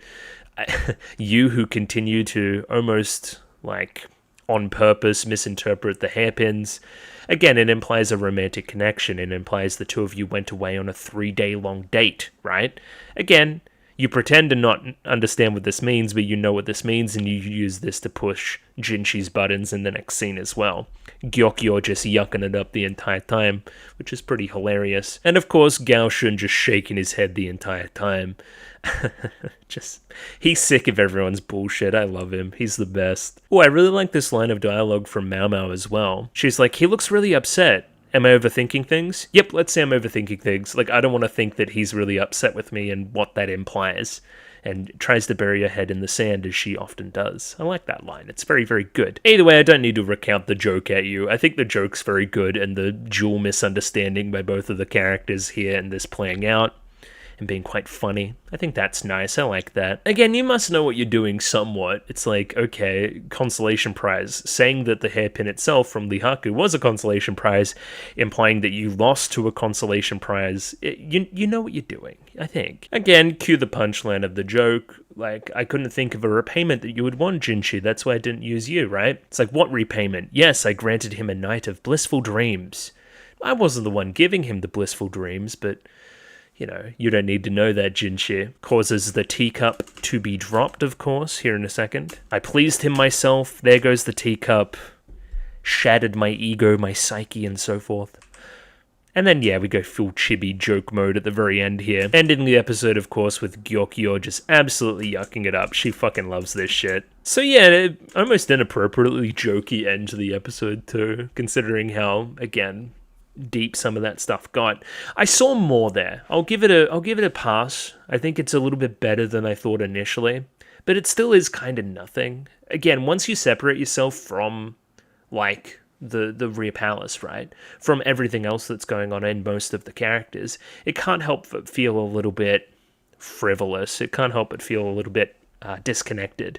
The only real connection is the emotional stuff, which again, I like the decisions here for you. You walking away and not investigating further and proving justice, taking your father's advice. How the servant girl reflected you in a way. How she's, you know, she looks pretty kind of stupid but is quite shrewd and overly emotional at points where you have certain pressure points where you'll get overly emotional as well.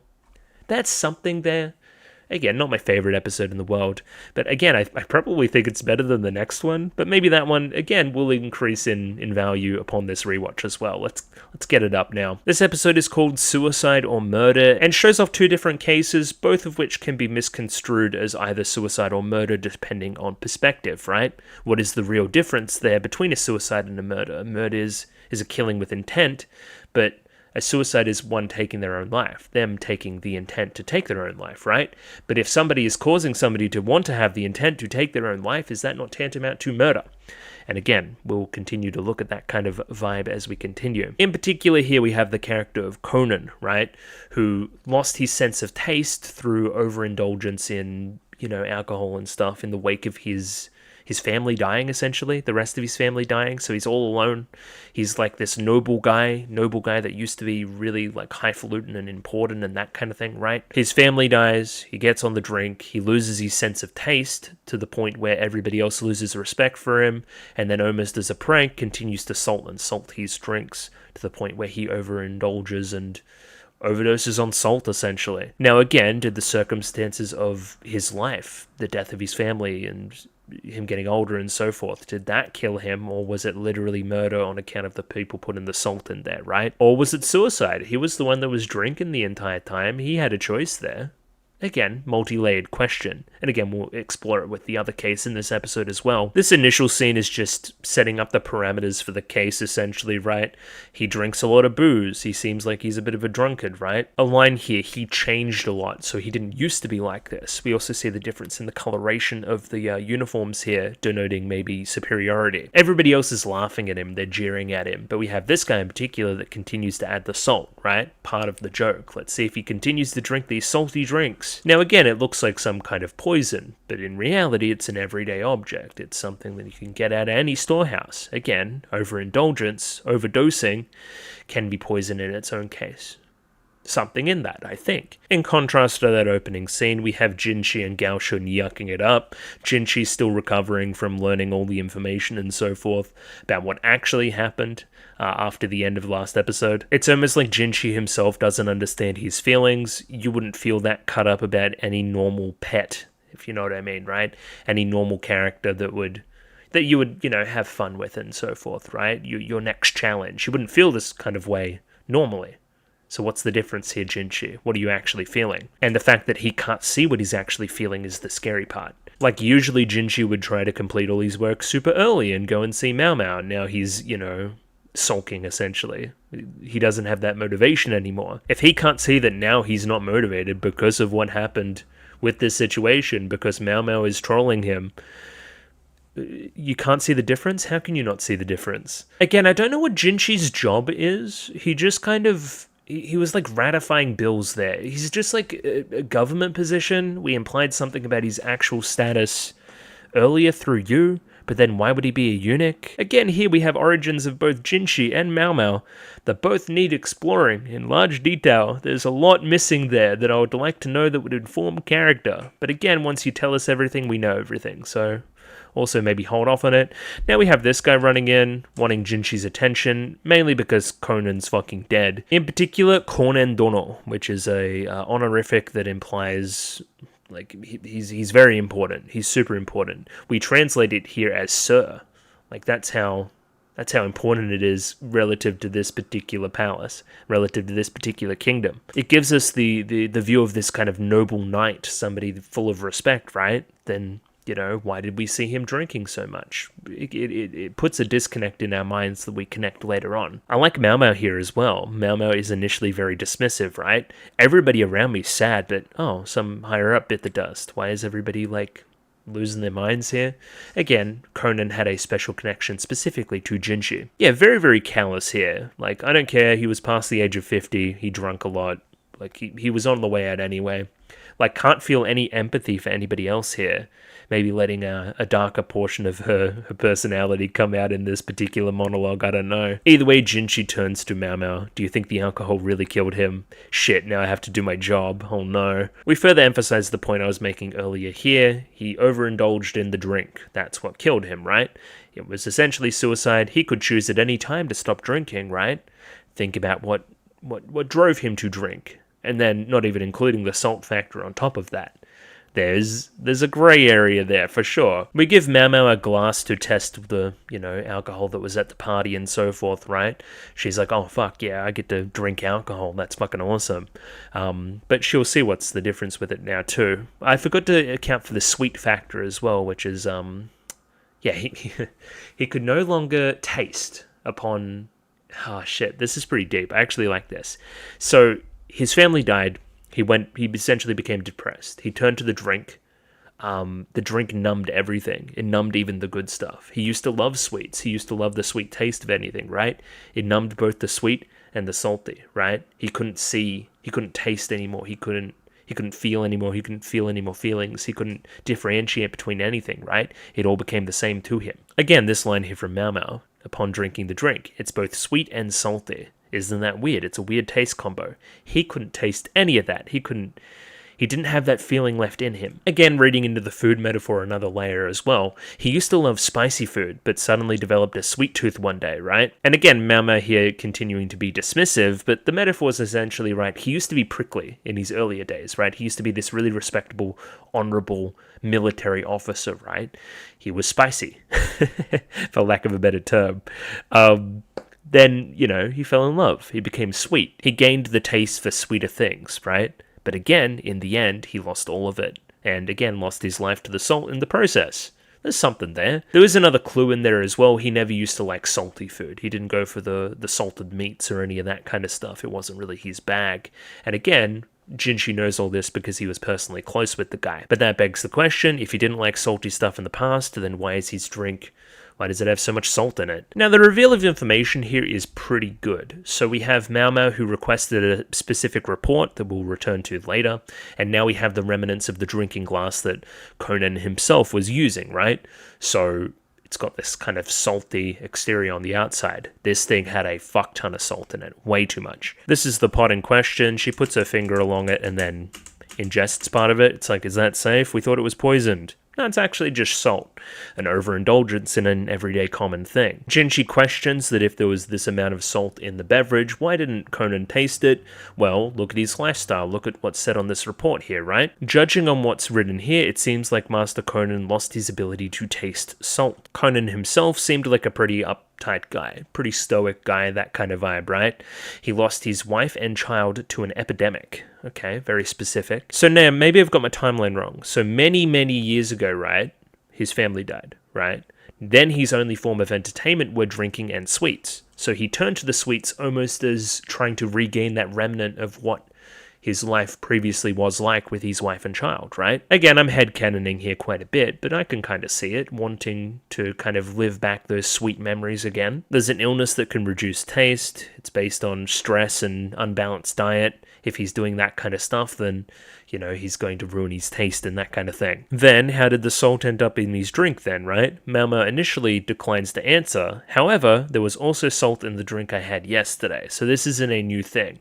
You're going to deny to give them all the information, at least immediately. Again, Mama says that she didn't want to, you know, base this stuff off conjecture and, you know, come in here and just say anything.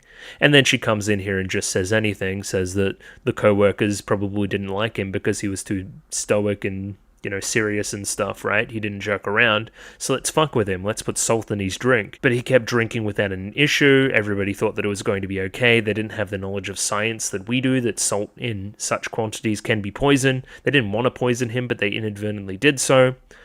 Contrast this with what we saw last episode. What is the intent here? They had the intent to murder last episode. These guys didn't have the intent, but they did want to troll him a little bit. Compare that to a couple of episodes ago with the food taster swapping the dishes, right? She wanted to bully Lishu, right? But, like, didn't want to kill her. But if she did end up killing her through the anaphylaxis, then does this still make it murder? Is that manslaughter? What's going on there? That's a pretty interesting conversation that has persisted across a few episodes now. Then we have this line from Mao Mao. I'm a coward. I've practically named the culprit at this point, given the amount of hints I dropped. Now, this is an inversion, right? Normally you would associate cowardice with not telling them anything, right? But according to your particular moral code, which is to not base anything off conjecture, just walk away, head in the sand, so forth, you see this as cowardice, as giving the answer as cowardice. You see bravery in walking away. You see bravery in your father and what he did in that situation, right? Saying it's over and walking away and living your life and so forth, right? You see the right thing in doing nothing. That's interesting. That's a dive into your character a little bit, and maybe your origins. Again here, I don't want to be directly responsible for somebody getting punished. I essentially named the culprit. I essentially said this person did it. Again, much like the food taster, I know the truth here, but I don't want the food taster to be punished. Almost against death in a way. You know that at the end of the line for all these people, there's death, right? Maybe you want to avoid that as much as possible. Maybe that's a direction, potentially. Mama here also notices an obsidian tassel on his robe, right? Then, you know, you must be in mourning. Was he that important to you? Yes, he helped me a lot when I was younger.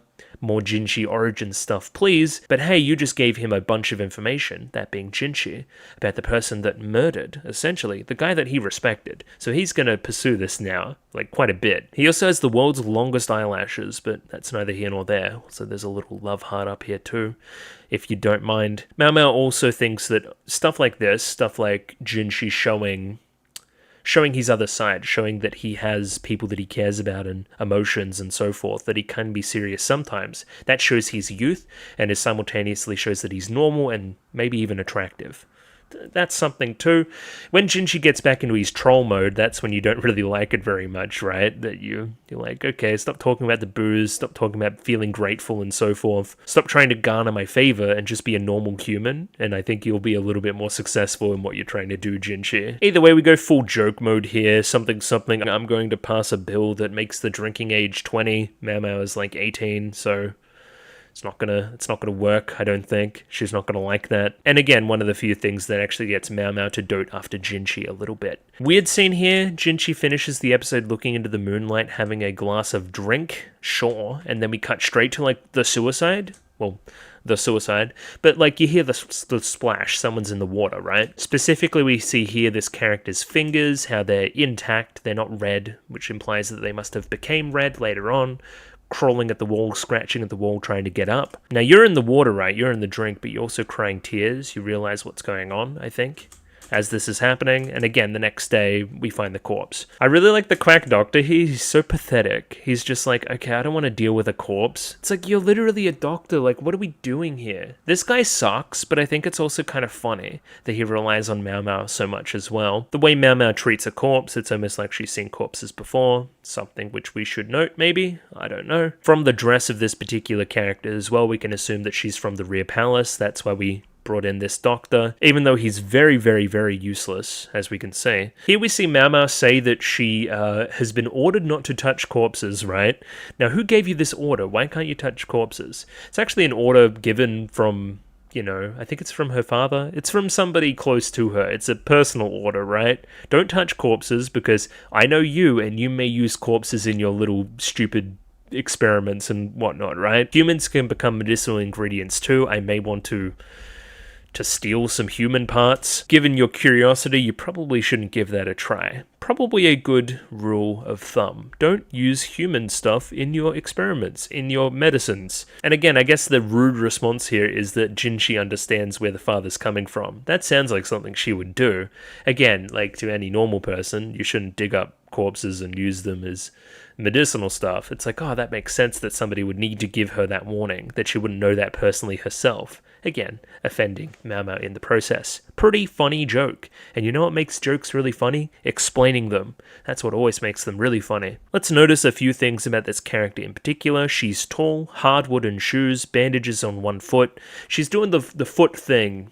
I didn't know that was a Chinese thing, but maybe it is elsewhere as well. You bound the feet to make them a certain way, and it's really, really disgusting, and I don't like it. Apparently she was a normal servant girl working yesterday, and decided to commit suicide today. The guards are calling it a suicide. Mao Mao has her question marks on this, right? 1, she was up on the wall and jumped into the water. How did she do that? There was no ladders or other climbing tools around, so how did she get up there? I'm happy we mentioned this as well, because I'm like, well, we've seen another character scale the walls in the past, right? Lady Fuyo, right? Strictly speaking, scaling the wall without tools is impossible, but Fuyo was able to do it, right? And for Fuyo's case, through a thorough investigation, I was able to find some protrusions that I believe that the builders kind of used when they were building and that kind of thing, right, to get up there. Lady Fuyo used those. That's how she got up onto the wall, again, predicated on dancing in the east to, good luck, essentially, right, to her boyfie, for lack of a better term, right? But again, this would be difficult for most women. Fuyo is built different, I guess. She's really athletic. This servant in particular had bound feet, so she couldn't really climb very well. It's probably pretty painful, let's face it. So if it's not suicide, if she couldn't get up there by herself, then it's probably murder, because somebody got her up there somehow and then pushed her off, right? But we don't know that. I don't know if it's murder, but then the red fingers, okay, if it was suicide, why would she try to climb up the walls? From here, we build into an insert song. This is a really poignant moment for Mao Mao and gets her to reflect on a bunch of stuff, right? I guess a lot of the cases over the past couple of episodes, right, involving the difference between suicide and murder and so forth, right? What does it actually mean? Where does the intent lie? Who causes who to do what? Is society causing characters to do certain things at certain times as well? Did this particular servant feel trapped by her circumstance? We get Mao Mao reflecting here, right? I would never think to take my own life. I would hate it if somebody killed me too. Specifically, if I died, I wouldn't be able to test any more drugs or poisons. This is her passion. She wouldn't be able to pursue her passion. That's what the shorthand is saying here. We also walk over to this particular bush. It looks like a bush of some kind of wild berry. Sure. There's probably a connection there. Let's say that the red of the berry and the red of the scene, the kind of afternoon sun here, is reflecting a deathly tone, right? It's danger, it's something that you shouldn't ingest. It's almost poisonous, it's deadly. And again, says a pretty leading question to Jinshi here, right? What are you thinking about? Well, I'm thinking about what poison I would use to die, right? And then Jinshi, can you guarantee me that if you try to kill me at some point across the line here, that you would use a poison? Nobody knows when they're going to die. Even if it's not something that they wished for, a malicious third party could come along and kill them, basically. Just like with Conan, right? Not even a malicious third party in that regard, just they were kind of bullying him. They didn't want to kill him, right? Nobody knows when it would happen, nobody can resist fate. So in that way, Jinshi, if I ever have some control over my eventual fate, over my eventual death, I want, a poison to be used. Can you guarantee that? Again, I'm skipping ahead because first we have this kind of insert song sequence where we look at the 3D bush and rotate around it and get a bunch of flashes of scenes from previous stuff. And absolute compliments here to the insert song. I think it sounds like any number of the other insert songs from the Nier series, which is a series of video games that is quite evocative, has really, really good music. So if I'm equating the two, that's a good thing. Shoutouts to whoever composed and arranged and performed this particular piece. I think it's very well done. I think it has an appropriate sorrowfulness that really matches the scene, I think. I like the red coloration here. I would love to know more about this particular bush. Can I look up meaning of berry bush? Do you reckon much will come up? I've got a couple of things here. Up here we see berries symbolize sorrow. Sure, as a symbol in folklore. In an old proverb, they signify haste. I can see that. Sorrow is, I just said the word sorrow, so that one's pretty explicit, right? In Victorian flower language, a berry symbolizes perfection and sweetness in life and character. Sure. Also represents modesty. Alright, this is a little bit everywhere. But what berries symbolize love? Wild strawberries. Okay, that's false. Alright, but whatever. We got some stuff there, I think. Yeah, just, I don't know about all that. I don't know what to make of this scene. The montage here is pretty evocative as well, showing various poisonings, characters struggling, just, connections and stuff between various events in the show. Like intent in death, intent in poisoning. Was it, did it have murderous intent? Did they want to kill them? Did they not know what the poison was, and so forth? In particular, we showed this scene at the very end. I don't know what this hand is. I'm guessing it's probably Mau Mau. And then this character on the bed with the hair that we saw in the first episode. That I'm still like, what the hell's going on? That may be the same character from last episode that was also in the bed with the hair. In the parlor with the gun, with the... Anyway, Cluedo reference. But I digress. I think there's something there. Something to your origins, which is important. Now, this seems like a very important scene. If you're ever tasked with executing me, could you use poison? That normally... Okay, what is Chekhov's gun? If something is in here, it probably means it's going to happen. That or this is a massive red herring. Jinchi obviously here says that, no, I would never murder you, blah, blah, blah, why would I do that? Why would you say such a thing? So forth, right? You see a scenario in which you're too powerful and you get the, I guess, ire of a powerful person, right? And they request me dead. Okay, I'm a commoner. I'm less important. Commoners die all the time. I often try to prevent commoners from dying. I have an aversion to death. But hey, I understand the situation here. If I'm ever faced with that kind of thing, can it at least be something I like? Can you kill me with the thing I love?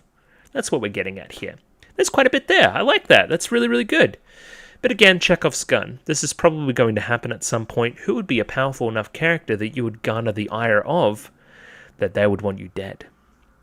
Maybe the Emperor. Maybe. Again, Mau Mau, acutely aware of her position. It's not a situation here, if somebody was given the order to kill me, it's not if you would or would not do it. You didn't have the choice here. It's if you can or cannot do it, right? Like, nobody has a choice. This is how the power structure works here.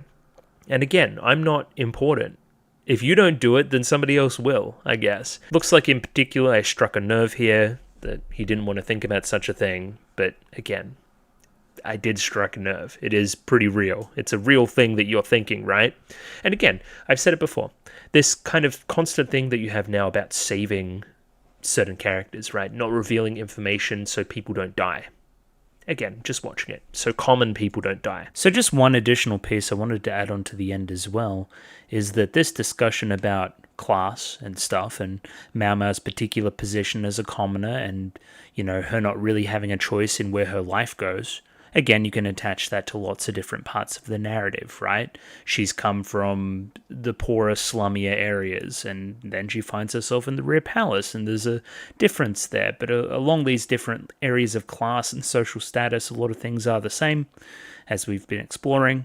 There's quite a bit there in the show about class and the difference in the hierarchy of society and so forth, right? And I can't really think of a better character to talk about this through than Jinchi. Somebody who is supposedly hiding his superior status and how important he is, and so forth. That's the implication, right? He comes from a different world. He doesn't understand. Again, he's seeing through Mau Mau the real impact that this kind of classism stuff has, right? And the opinions that she holds about her own death here. Like, this is surprising. This is illuminating to Jinchi, right? And again, he's somebody from the higher class. He's somebody that possesses the power. He is male, even though he's a eunuch, right? He possesses all the power, and he's not aware of all the power that he's enforcing on other people. He's not aware of the power systems at play and the power within his possession over other people, or at least doesn't want to confront that reality.